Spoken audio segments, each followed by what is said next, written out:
अस्सलाम वालेकुम, मेरा नाम मोहम्मद अहमद है and I am a student of Iqra university. जी, इन्फ्लेशन ने बहुत बुरी तरीके से पाकिस्तान को अफेक्ट किया है। आजकल हम देखते हैं कि जो भी चीज़ की जो प्राइस हुआ करती थी 1-2 साल पहले, आज उसकी डबल हो गई है, बल्कि ट्रिपल हो गई है मैं कहूँगा। चाहे वो ग्रोसरीज हो या फीसेस हो स्कूल की, यूनिवर्सिटीज़ की, या कोई भी चीज़ हो, ऑटोमोबाइल्स हो या एनीथिंग, आप कोई भी इंडस्ट्री उठा लें, इकॉनमी बहुत बुरी तरीके से अफेक्ट हुई हुई है और हर चीज़ की प्राइस जो है वो डबल ट्रिपल हो चुकी है।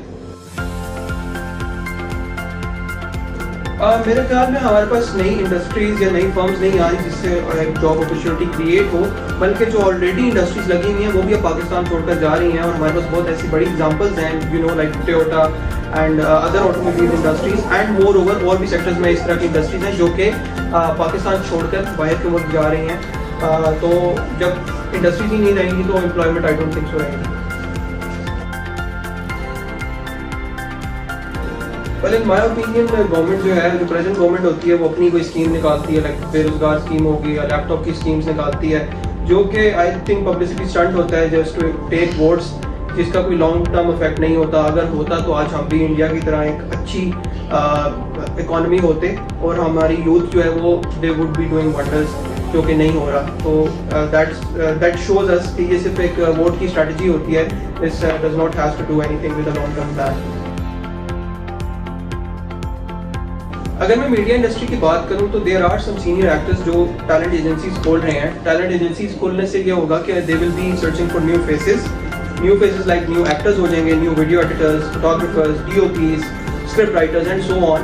तो इससे जॉब अपॉर्चुनिटी क्रिएट होती है and this just the media sector. इसी तरह मेरे बहुत से दोस्त आईटी में हैं, कंप्यूटर साइंस के हैं, जो कि सॉफ्टवेयर हाउसेस खोलना चाहते हैं। तो मेरे ख्याल में, इन माय ओपिनियन, इस तरह से जॉब अपॉर्चुनिटीज क्रिएट हो रही हैं मुल्क में and which is a positive thing for Pakistan. Machinery, सबसे पहली बात यह है कि पाकिस्तान के पास उस लेवल की मशीनरी नहीं जो कि दुनिया भर में चल रही है। अगर हमारे पास उस लेवल की मशीनरी आ जाए तो हमारा एग्रीकल्चर जो है वो they can double the production, and जब प्रोडक्शन डबल होगी तो हमारी ओवरऑल इकॉनमी भी जाहिर सी बात है डबल हो जाएगी। तो हमारे ख्याल में एग्रीकल्चर की तरफ थोड़ा सा हुकूमत को ध्यान देना चाहिए ताकि हमारी एग्रीकल्चर से ही हमारा जो है मुल्क का रेवेन्यू जनरेट हो। कोविड-19 ने बहुत बुरी तरीके से इफेक्ट किया था पाकिस्तान की इकॉनमी को, एंड नॉट जस्ट पाकिस्तान, दुनिया भर में एक लॉकडाउन था, पेंडेमिक था, जिस वजह से बहरान देखा गया था। और वो यही रीज़न था कि सैलरीज जो गवर्नमेंट के सेक्टर से उसमें सैलरीज तो आ जाती थी, लेकिन जो बिजनेसेस थे वो मुकम्मल तौर पर ठप हो गए थे, because there were no customers, there was no clients with respect to the business. तो इस वजह से जो है कोविड-19 ने बड़े बुरी तरीके से इकॉनमी को इफेक्ट किया था।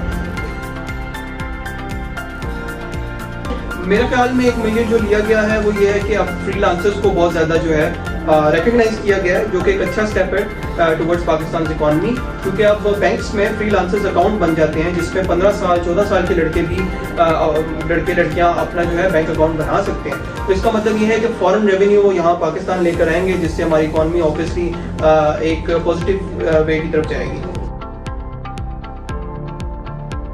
पॉजिटिव इम्पैक्ट ही होगा, जाहिर सी बात है, जब पाकिस्तानी है वो भी ऑब्वियसली, और जब गांव से लोग शहरों का रुख करेंगे तो हमारे लिए ही फ़ायदा है, क्योंकि पाकिस्तान में हर जगह पे टैलेंट मौजूद है। और अगर हम टैलेंटेड लोगों को हायर करेंगे अपनी बिजनेसेस में, अपनी फर्म्स में, तो ऑब्वियसली हमारे लिए एक फ़ायदे की बात है। We can earn good revenue. अगर अनएम्प्लॉयमेंट को ना हैंडल किया गया तो हमारे लिए बहुत ही नेगेटिव और अलार्मिंग सिचुएशन बन जाएगी, क्योंकि अनएम्प्लॉयमेंट से जुराइम बढ़ते हैं और जुराइम बढ़ने से हमारी सोशल और पॉलिटिकल स्टेबिलिटी जो है वो अफेक्ट होगी। इसलिए गवर्नमेंट को फ्रीलांसर्स को प्रमोट करना चाहिए, जो भी जॉब अपॉर्चुनिटीज़ क्रिएट होती हैं उसको प्रमोट करना चाहिए, ताकि लॉन्ग टर्म में हम पाकिस्तान के फ्यूचर को बेहतर बना सकें।